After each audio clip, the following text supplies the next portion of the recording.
Hi everybody, this is Dino Chris from Prehistoric Facts. This is another special episode of Prehistoric Facts. So this episode we're actually going to talk about Sinodictis. and what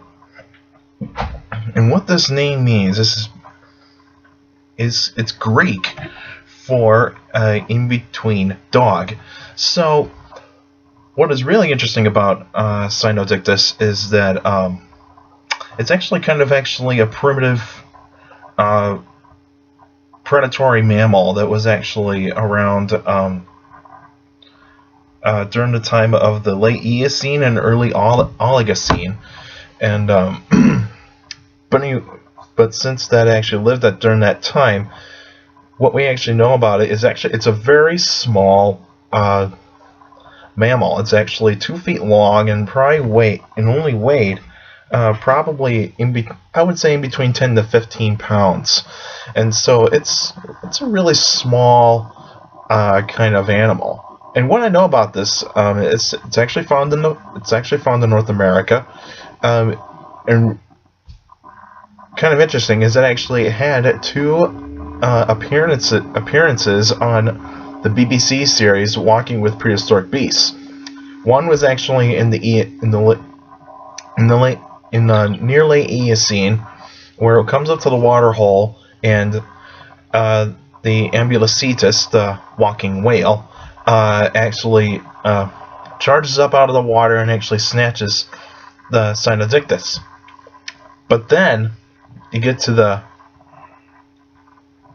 Oligocene, you actually see it was trying to scare away a juvenile Indricathere, which was a gigantic primitive form of rhino. And what we actually know about this is that, considering that this is actually a relative of a fearsome predator in the Oligocene known as the bear dog, and the bear dog is actually a very vicious predator. It's a cross between a bear and a dog, and so it is, and you can actually tell the name of bear dog is actually a relative of bears and dogs. So Sinodictis would actually be the same thing. So it would actually be much more like a dog, but it would not actually be a form of a dog. But you see, it's not really a dog. It's because it's actually much more primitive in design. It doesn't really have a lot of features that actually say it's a dog, because usually dogs have an interesting feature. It would actually either have to be domestic, because you see, you would actually have to show some signs of cared for by man, and those kinds of dogs are actually kind of related to wolves.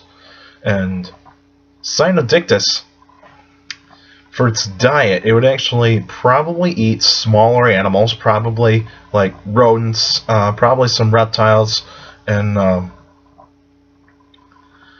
probably some carrion too, which is scavenging for rotting meat. Because I think Cynodictis was actually more of a scavenger than a predator.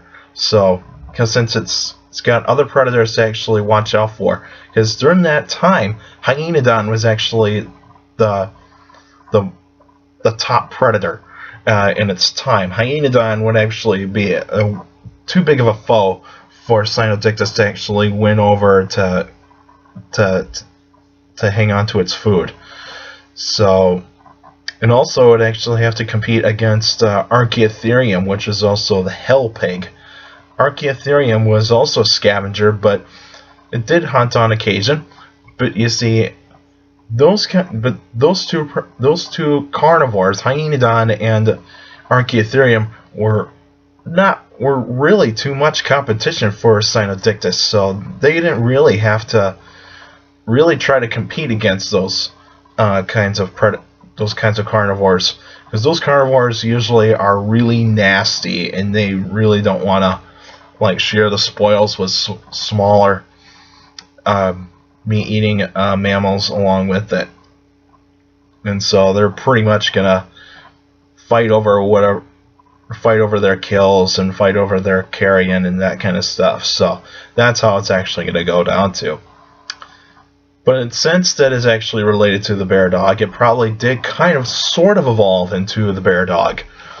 And the bear dog would actually be really muscular, a really muscular kind of animal, very bulky looking predator.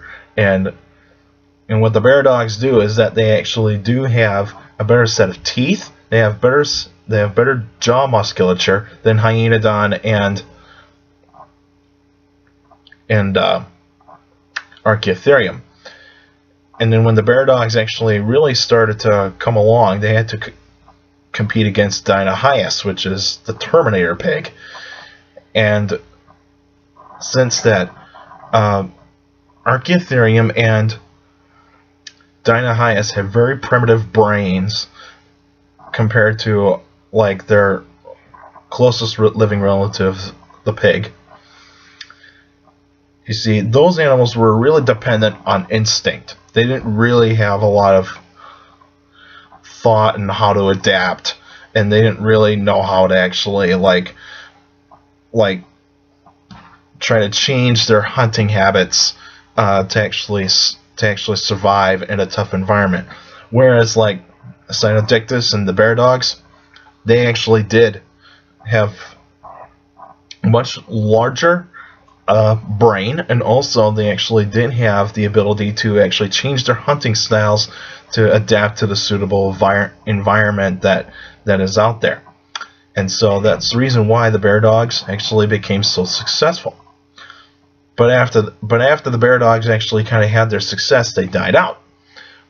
We don't know why, but it's probably because climate change, and it also could be that new predators actually came in, and also the prey species have gotten faster and smarter. And so that's actually the reason why the bear dog and probably Sinodictis actually became extinct, is because they just couldn't adapt to the prey actually the prey's ability to be faster and also smarter. Because since the actual bear dog is called Amphision, those kinds of animals couldn't really adapt to the new prey species, and also they couldn't adapt to a changing climate. And that's when you're actually starting to see a branch of wolves and bears actually starting to come about. And so that's the reason why Sinodictis probably didn't last very long in the environment that is actually changing so rapidly. It got cooler, and also the weather patterns, because since the weather patterns were changing rapidly, we never actually got a chance to actually know what Sinodictis actually really became about. And also the new predators actually took over, and the cats were pretty much taking over at that point, and also the bears and the dogs actually started to come about, and they actually kind of took over as the top predators. Alright, that's it for now.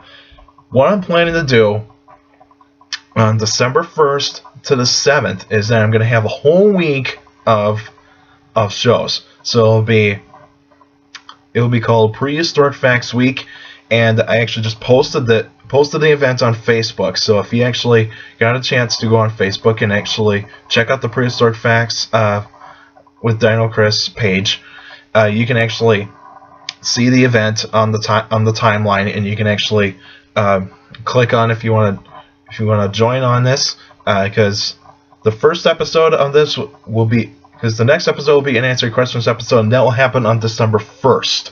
And then on December 2nd, it'll be a special episode.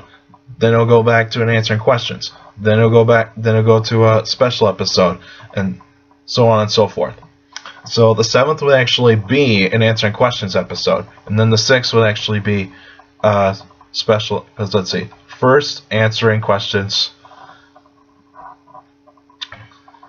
second special episode, third answering questions, fourth special episode 5th, answering questions, and yeah, I got it right.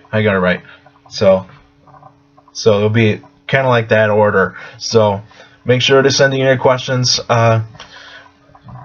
to my email, dinocris71@gmail.com, and also follow me on Twitter at csgrawl with the at symbol CSGRALL. That's how you actually find me on Twitter. And also you can actually still like the fan page, the Prehistoric Facts with Dino Chris. Like it on Facebook, and you can post your questions on there too. So I'm open to any kind of questions. It could be prehistoric battles. It could be actually a certain type of prehistoric animal you want me to talk about. Whether it be dinosaurs, prehistoric mammals, reptiles, sea monsters,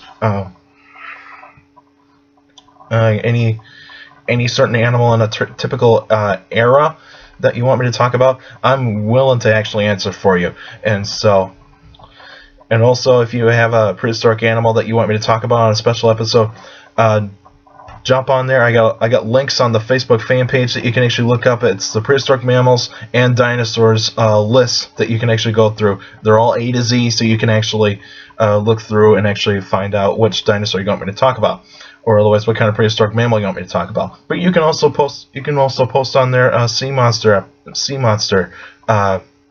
questions too, or animals up there too. You know, like plesiosaurs, pliosaurs, ancient whales, ancient sharks. You know, that kind of thing. So you can actually post anything on this Facebook fan page, and also you can email me your questions too. So email is always open, and also the Facebook fan page is always open for me to answer your questions. So hopefully I can see a lot more. Hopefully I can see some questions, and also hopefully I can see some suggestions for what kind of prehistoric animal you want me to talk about in some of the special episodes. All right, and make sure to take care and make sure to actually keep an eye on this week. So it's going to be a whole week, and I'm going to be really hectic on the schedule. So hopefully I can actually do these episodes really quick with how the week is going to be going. So, but anyway, make sure to take care of the people around you, and also for your younger people out there, make sure to listen to your parents, your teachers, and your guardians. Those are the best motivation that you can have to have a good education, and it's very important to have a good education in your life so that you can have a good job in the future. And that's it for now. Keep up to date on Prehistoric Facts Week, and I will see you guys on Sunday and throughout December 7th. So see you in a couple of weeks.